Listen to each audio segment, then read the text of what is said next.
Hello everyone. आज हम बात करेंगे ऑनलाइन वर्सेस ऑफलाइन एजुकेशन की, क्योंकि स्टूडेंट्स के माइंड में बहुत सारी कन्फ्यूजन रहती है कि ऑनलाइन एडमिशन ले लें या ऑफलाइन एडमिशन ले लें, कैसे प्रिपरेशन करें। ठीक है। मैंने ये भी देखा है कि बहुत सारे बच्चे पहले ऑनलाइन एडमिशन ले लेते हैं, 2-3 महीने बाद उन्हें समझ में आता है कि नई चीज़ें सही से नहीं चल रही हैं, तो दोबारा फिर से वो ऑफलाइन एडमिशन ले लेते हैं। बट लेकिन जब ऑफलाइन एडमिशन लेते हैं तो जहाँ भी लेते हैं वहाँ पर या तो बैच बहुत लास्ट वाला मिलता है आपको, या फिर सिलेबस आगे निकल चुका होता है।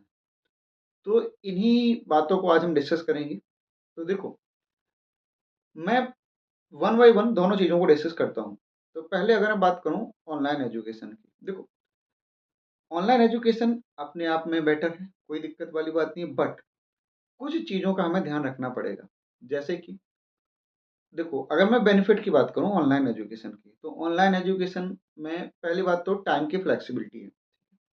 फ्लेक्सिबल टाइमिंग है, आप किसी भी टाइम पढ़ सकते हैं। लोकेशन की फ्लेक्सिबिलिटी, आप कहीं पर भी हैं वहाँ पर भी पढ़ सकते हैं। दूसरी बात, अगर आप कॉस्ट इफेक्टिव हैं, मीन्स ट्रांसपोर्टेशन कॉस्ट नहीं लगेगी, आपकी एकोमोडेशन कॉस्ट भी नहीं लगेगी, आप जहाँ पर रह रहे हैं, ठीक है, फीस भी बहुत कम होगी, तो ये तो बेनिफिट है ही इसका। इसके बाद अगर हम बात करें तो अगर आप किसी रिमोट लोकेशंस में जैसे कि विलेज एरियाज में रहते हैं तो वहाँ पर आप पढ़ सकते हैं, अच्छे टीचर्स अवेलेबल हैं, बहुत बढ़िया तरीके से पढ़ा रहे हैं वो, और आप एजुकेशन ले सकते हैं बहुत बेटर वे में। बट इसके लिए आपको सेल्फ डिसिप्लिन होना बहुत ज़्यादा ज़रूरी है। आप डिसिप्लिन वे में रहेंगे तभी आप ऑनलाइन एजुकेशन का फ़ायदा ले पाएंगे। ये तो बेनिफिट हो गए ऑनलाइन एजुकेशन के। दूसरी बात, अगर हम बात करें ऑफलाइन एजुकेशन की, तो देखो, ऑफलाइन एजुकेशन में क्या है कि अगर आप मान लीजिए डिसिप्लिन में अगर आप थोड़ा बहुत कम भी है, बट लेकिन अगर आपकी टाइमिंग फिक्स्ड है, लोकेशन फिक्स्ड है, आपको इस जगह इतने टाइम पर ही जाना है, इस टाइमिंग पर आपकी इस सब्जेक्ट की क्लास होगी, तो ये आपके लिए एक बेनिफिट ही है कि सब कुछ फिक्स्ड है, सही वे में चल रहा है। अगर हम यहाँ पर बात करें कि कॉस्ट की, तो देखो, कॉस्ट तो ऑफलाइन में ज़्यादा पड़ती है, नो डाउट। भाई ट्रांसपोर्टेशन कॉस्ट होती है, लिविंग कॉस्ट होती है, इंस्टीट्यूशन की फीस आप देख रहे हैं और डे टू डे हाइक ही करते रहते हैं, तो फीस तो ज़्यादा रहती है। ठीक है। दूसरी बात, लेकिन अगर हम देखें तो एक बेनिफिट ये भी है कि आप टीचर से फेस टू फेस इंटरेक्शन होता है, आप डाउट इजीली ले सकते हैं, अपनी प्रॉब्लम्स का सलूशन पा सकते हैं बहुत कम समय में, ठीक है, जल्दी, अगर टीचर अवेलेबल है। ठीक है। तो भाई ऑफलाइन भी फिर बेटर है, बट लेकिन ऑफलाइन आप समझ रहे हो, ऑफलाइन में कॉस्ट का मैटर दोनों में आता है। बट अगर हम देखें तो फिर कहाँ स्टूडेंट परेशान हो जाता है, मैं भाई एक स्टूडेंट ऑनलाइन पढ़ रहा है, एक स्टूडेंट ऑफलाइन पढ़ रहा है, तो दिक्कत कहाँ आती है? तो जैसे कि मैंने बोला, ऑनलाइन में तो ठीक है, अगर आप डिसिप्लिन में हैं तो सब कुछ बढ़िया है। बट ऑफलाइन की अगर हम बात करें तो ऑफलाइन में स्टूडेंट जो प्रॉब्लम्स फेस करता है वो ये जो आजकल का सिनेरियो चल रहा है करंट में, कि बहुत सारी चीज़ें स्टूडेंट के हैंड में नहीं है। भाई टीचर प्रोवाइड करता है इंस्टीट्यूट, और आजकल अधिकतर इंस्टीट्यूट क्या है, ये बन चुके हैं कंपनी। तो कंपनी जो होती है, कंपनी क्या होती है, कस्टमर ओरिएंटेड होती है। और देखो, मैं सभी इंस्टीट्यूट की बात नहीं कर रहा हूँ, ठीक है, आप किसी पर्टिकुलर इंस्टीट्यूट को लेकर के आप नहीं सोच सकते हैं, चीज़ें डिफरेंट होती हैं। मैं हर जगह हो सकता है, मैंने तो कहीं कहीं जगह ऐसा भी देखा है, सेम इंस्टीट्यूट में एक जगह बहुत अच्छी तरीके से पढ़ाई हो रही हो, एक जगह टीचर की अवेलेबिलिटी ही सही से नहीं हो पा रही है, तो इंस्टीट्यूट में अलग अलग लोकेशन में भी चीज़ों का फर्क पड़ता है। तो ये मैं बस एक कंपैरिजन कर रहा हूँ, ठीक है, कि प्रॉब्लम क्या हो सकती है जो स्टूडेंट फेस कर भी रहे होंगे। कि मान लीजिए कंपनी है, कंपनी कस्टमर ओरिएंटेड है, टीचर प्रोवाइड कर दी, ठीक है, अब कंपनी का मेन फोकस क्या रहता है?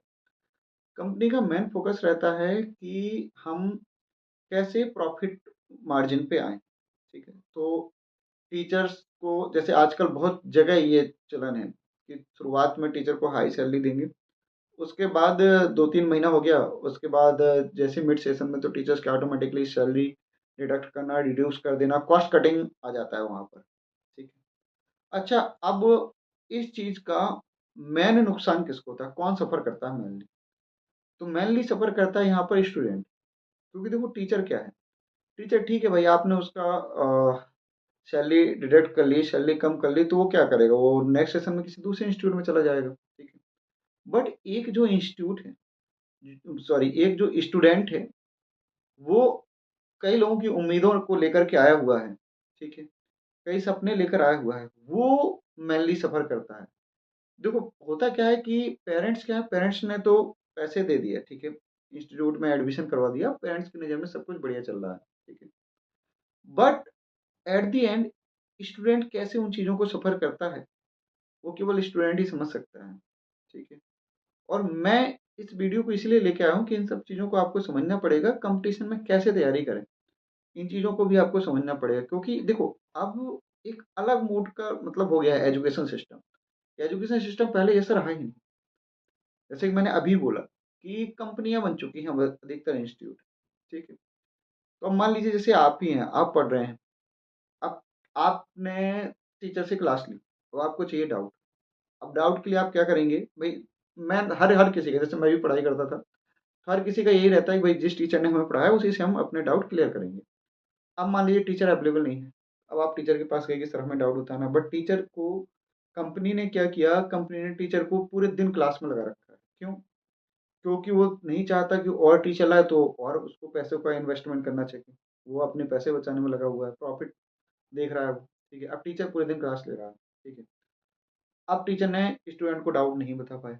अब आप देखना मेन होता क्या है, मेन कल्प्रिट जो होता है इन सब चीज़ों में वो बनता है टीचर, और मेन जो सफ़र करता है वो करता है स्टूडेंट। कंपनी का कुछ नहीं, कंपनी अपना प्रॉफिट मार्जिन ले ली।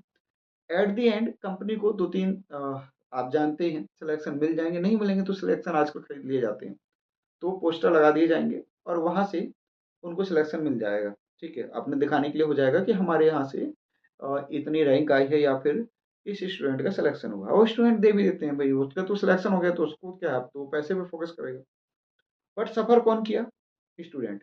मेन कल्प्रिट कौन बना? टीचर। अब स्टूडेंट को ये नहीं पता है कि टीचर पूरे दिन लगा हुआ है, किस तरीके से कैसे मैनेज कर रहा है चीज़ों को। उसके नहीं, क्योंकि जब वो मैनेजमेंट के पास जाएगा, तो मैनेजमेंट क्या बोलेगा? मैनेजमेंट यही बोलेगा कि नहीं, हम तो टीचर को बोल रहे हैं, टीचर को अवेलेबल करा रहे हैं हर एक चीज़, ठीक है। तो अगर आप यहाँ पर देखें, तो अब आप एक ऑफलाइन सिस्टम के शिकार बन चुके हैं। तो ये ड्रॉबैक हो जाता है कभी-कभी। मैं हर जगह की बात नहीं करता, कहीं-कहीं बहुत अच्छी तरीके से फ्लो में चीज़ें चलती हैं और वहाँ पर रिज़ल्ट भी बहुत बेटर वे में आते हैं। तो मेरा मेन कहने का मतलब ये है, अब एक चीज़ और मैं यहाँ पे ऐड करूँगा कि अगर आप देखोगे, तो स्टूडेंट ने तैयारी कर ली, ठीक है। अब उसके साथ कैसे उसने पूरा 1 साल इन सब चीज़ों को मैनेज किया, किस ट्रॉमा से वो गुज़र रहा है, वो केवल वही समझ सकता है। अच्छा, एट द एंड अगर उसका सिलेक्शन नहीं हुआ, तो पेरेंट्स क्या करेंगे? 1 साल और आपको कहीं और एडमिशन करा देंगे। एट द एंड फाइनली अगर आप कहीं पर नहीं ले पाए एडमिशन, या आप अच्छी रैंक नहीं ला पाए, तो ये बोला जाएगा कि बच्चे में ही कोई ना कोई कमी थी। बट अगर आप समझें, तो यहाँ पर बच्चे की पूरी गलती नहीं है, सिस्टम की गलती है। जिस सिस्टम का वो बेचारा शिकार हुआ है, वो है ही, उसकी उम्र ही कितनी है। वो आया केवल यहाँ पर एक उम्मीद लेकर के कि नहीं, मैं सिलेक्शन लूँगा, मैं तैयारी करूँगा, बहुत अच्छे वे में मेरी पढ़ाई चलेगी, ठीक है। मैं अभी इंजीनियर, डॉक्टर बनूँगा, आईएएस बनूँगा, बट कहीं न कहीं वो शिकार हो चुका है। तो मैं ये कहना चाहता हूँ स्टूडेंट से कि देखो, अगर आप इन सब चीज़ों का शिकार नहीं बनना चाहते, तो अपने आप को इस मोड में रखो कि अगर कहीं दिक्कत आती है, तो आप ऑनलाइन एजुकेशन का भी फ़ायदा ले सकें। बेकार बिल्कुल नहीं है ऑनलाइन एजुकेशन। टोटली ना ही हमें ऑनलाइन पे डिपेंड होना है, ना ही हमें ऑफलाइन पे डिपेंड होना है। हाँ, अगर आप हाइली डिसिप्लिन्ड हैं तो ऑनलाइन पे डिपेंड हो सकते हो, बट लेकिन अगर आप थोड़ा बहुत ही, अगर आपको लगता है नहीं ऑफलाइन बेटर है, तो आप ऑफलाइन एडमिशन लीजिए। बट आपको मेन फ़ोकस इस बात पर रखना चाहिए कि सिलेक्शन आपको लेना है, करियर आपका बनना है। तो किसी भी तरीके से आपको अपनी स्टडी ओरिएंटेड चीज़ों पर ध्यान रखना चाहिए, ठीक है? कैसे? अगर आप कहीं पर लैग करते हैं, किसी टॉपिक पे लैग करते हैं, तो आप ऑनलाइन जाएँ, उस टॉपिक को कवर करें, ठीक है? समझें बढ़िया से, बट उस टॉपिक को छोड़ें नहीं, क्योंकि कॉम्पिटिशन आप समझ रहे हैं एक अलग ही लेवल पे है इंडिया में। स्टूडेंट बेचारा, कितने लाखों स्टूडेंट जेईई का पेपर देते हैं, लाखों नीट का पेपर देते हैं, बट बहुत कम स्टूडेंट ही सिलेक्ट होते हैं, क्योंकि सीट्स ही कम है गवर्नमेंट में। तो अगर आप इन चीज़ों का शिकार नहीं होना चाहते हैं और चाहते हैं कि आपका सिलेक्शन एक बार में ही हो, तो बिल्कुल आपको फ़ोकस्ड रहना है, एग्ज़ाम ओरिएंटेड पढ़ाई करनी है। ध्यान रखना है कहीं पर भी अगर आपको दिक्कत आती है तो आप तुरंत ही ऑनलाइन एजुकेशन का फ़ायदा लें, ठीक है? सिस्टम का शिकार ना बनें, समाज का शिकार ना बनें, सोसाइटी का शिकार ना बनें। इस चीज़ का ख़ास तौर से ध्यान रखें, ठीक? तो लास्ट में मैं ये बोलूँगा कि हाइब्रिड मोड पे स्टूडेंट को चलना चाहिए, जो मेरा मानना है। अगर आप हाइब्रिड मोड आप समझते हैं, जैसे कि आप देखो कार है आजकल, पेट्रोल की भी आ रही है, सीएनजी भी आ रही है ना? इसी तरीके से दोनों मोड में आपको फ्लेक्सिबल रहना है। कहीं आपको प्रॉब्लम आती है तो आप ऑनलाइन ज़रूर हेल्प लें। मैंने देखा है कुछ बच्चे कहते हैं कि सर हमको ऑनलाइन समझ में नहीं आता, बेटा ऐसा बिल्कुल भी नहीं है। आप कोशिश करें, समझें, बट अपना साल थोड़ी ना बर्बाद करेंगे, समय थोड़ी ना बर्बाद करेंगे। क्यों? एट द एंड आपको सफ़र करना पड़ेगा नहीं तो। तो आप ऑनलाइन की बिल्कुल हेल्प लें, जहाँ ऑफ़लाइन आपको अच्छा लगता है वहाँ ऑफ़लाइन की हेल्प लें।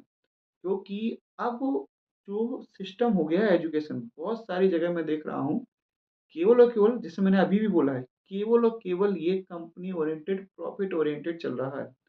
किसी को फ़र्क नहीं पड़ रहा है आपका सिलेक्शन होता है, नहीं होता है। सामने आके आपसे इतनी अच्छी-अच्छी बातें बोली जाएँगी, आपको लगेगा कि इनसे अच्छा तो कोई है ही नहीं। यही हमारे बारे में सब कुछ अच्छा सोचने वाले हैं। बट मैं एक बात कहूँगा, पेरेंट्स के अलावा कोई नहीं है जो आपका भला चाहता हो। हाँ, कुछ दोस्त हो सकते हैं, वो एक अलग बात है। बट लेकिन पेरेंट्स ही एक ऐसे इंसान होते हैं जो केवल और केवल आपका भला चाहते हैं। तो इस चीज़ का ध्यान रखें, किसी के बहकावे में ना आएँ, अपनी एग्ज़ाम ओरिएंटेड पढ़ाई करें। जो होता है होने दो, चलता है चलने दो, आपको फ़ोकस्ड रहना है, बढ़िया से पढ़ाई करनी है। दोनों मोड का अपना-अपना बेनिफिट है, उसको ध्यान में रखना है और एक बार में ही सिलेक्शन लेना है। ये मेरी आपके लिए राय है, सजेशन है और बढ़िया से पढ़ाई करें। Thank you, best of luck.